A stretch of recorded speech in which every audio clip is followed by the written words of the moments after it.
Qualifications in estate and letting agency. Charlotte Jeffrey-Campbell talked to me about these things.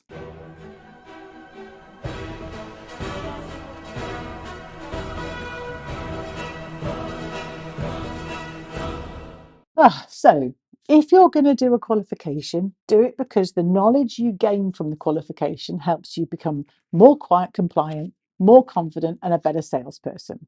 If you can't tick those boxes and you're only doing your qualification because you're ticking the box because you've been told to do a qualification, Or letters after your name. Or letters after your name. Well, it's nice having letters after your name, but that shouldn't be your goal. Your goal should be, have I learned something new, or have I really recognised what I am doing and how good I am? So your goal has got to be about the training, not the actual qualification at the end. So I suppose I wanted to sort of chat a bit about what different qualifications are available, because they're all very different styles that exist in the industry at the moment. So if you start with the most well-known, which is Property Mark, That's right. and they're great, and everyone knows about it, and they do a brilliant job. But they're quite old-fashioned now. You know, you're still often studying with a big training manual. Those books are They weigh a massive. ton. Yeah, they do. We've had them on this desk, and Yeah, they were they're up huge. here They're huge. for level 4. Yeah, level 4. There were 6 units, I think, for level 4. It's huge.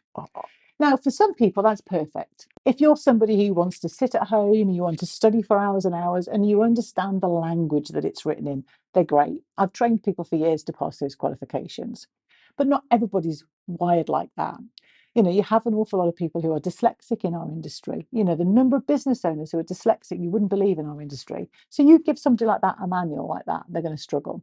But Property Mark it's got that reputation because it's attached to the body, and it's a great solution. And those letters after your name are great, but the letters after your name are NAA or ALA or Property Mark. They're your letters. Then you have the Guild of Estate Agents, professional estate agents. They have a qualification now. They do a portfolio, and you can do estate agency or lettings, I think, from memory. And again, choosing something with a portfolio is slightly different. It's a bit more like doing an MVQ, a bit more like a more practical apprenticeship study. Yeah. So you have to do things at certain times, and you have to submit assignments. And I think that's the way the Guild's qualification works. Again, will suit some people, but may not suit others because of the style of learning. Then you've got things like the Chartered Institute of Housing, who have various housing apprenticeships and qualifications. Again, a lot of those might be exam, they might be portfolio as well. So again, are you a housing professional? Do you want to know a bit more about the rounder world of housing? Or are you a sales agent or a letting agent? It may not be relevant to you. Rightmove have launched a new qualification. I think that's been announced in the press recently, and they're doing something very similar to ours. And they do say imitation is flattery, don't they? So they're doing estate agency and lettings combined. And again, it's a really good way of reaching the front of house. And their qualification, when you read their spec, is designed for the newer starters, the less experienced staff who want to be recognised. And I know they've put it together in view of ROPA. Their goal is to get you ROPA compliant. And then you've got Able Agent, which is us. And Able Agent is a bit of a different can of worms, really, because we are all about the training. We're all about what you learn, because ultimately, if I was a business owner, do I want to tick a box for letters after the name? Do I want to tick a box for qualifications? Do I want to just tick the box for a membership to be able to join a membership body? Or do I want my team to be more expert at selling? And I know selling, advising, however you want to put it, but more money. I want my team, the training, to result in business.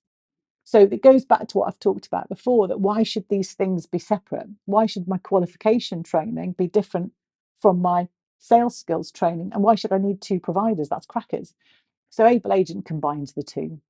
And unlike the other qualifications, our units are very blended, because I think being a good salesperson, you need to understand the law. So when we talk about booking the perfect market appraisal in sales, we talk about all the really good stuff and impressing your client and the advice you give.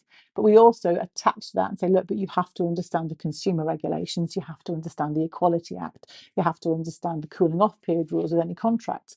All those laws you need to understand when you're having those conversations. So we blend it. So our pass rates for our qualification are phenomenal. I mean, I can't actually tell you what they are because you're not allowed to, but they are ridiculously high, to the point where we spoke to the awarding body and said, is this okay?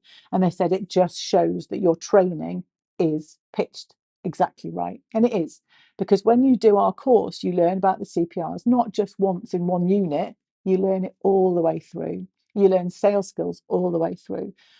So when you come out of it and you sit your exam, we know we prepare you so that when you turn up, you pass it and you're pleased. And then you do get letters after your name, and you can join Property Mark if you want to. But you'll also enable you to be a better estate or letting agent, and be able to get more business. And the whole point has got to be that. I mean, in the market as we're moving into, you need to stand out. And I suppose the other thing about qualifications is, we've got layers of qualification. So, with a lot of our competitors, you've got a level 3 in sales, or a level 3 in lettings, or a level 3 combined sales and lettings. We do a level 3, and then you can do extra exams and top up, because I think one of the things that our industry likes is differentiation. So if I'm going out to put a property on the market and I'm the lister, do I want the same qualifications as all the other listers in the street, or do I want one that's different? And ours, you can do an additional unit on listing and market appraisal, or an additional unit on sales progression, or you can do property management, and you get a diploma. And that diploma with that specialism of listing or specialism of sales progression goes on your business card, and it goes on your emails, and you can say, I have the listing badge in our business. I am the sales progression expert. I am the property management expert. And I think from a consumer point of view, looking at that and saying, oh, this is somebody who's a professional estate And agent. especially when you're on the sofa, the three of you as estate agents, you need something to differentiate yourself. It's a pure differentiator, not only because actually the skills that you learn by doing that extra study fine tunes it. It's things like, I was talking to a lister the other day, and nobody had ever really trained them how to measure a room. We've got a video about how to measure a room, what you have to do with sloping ceilings and L-shaped and alcoves.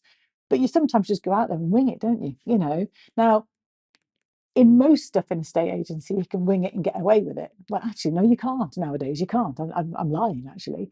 But particularly things like that, you recognise the gap. Nobody's ever told me how I'm supposed to measure a room, or nobody's ever sat me down and said, how do I put comparables together?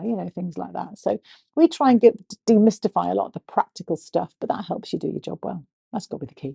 Thank you for your time today, Charlotte. Very welcome.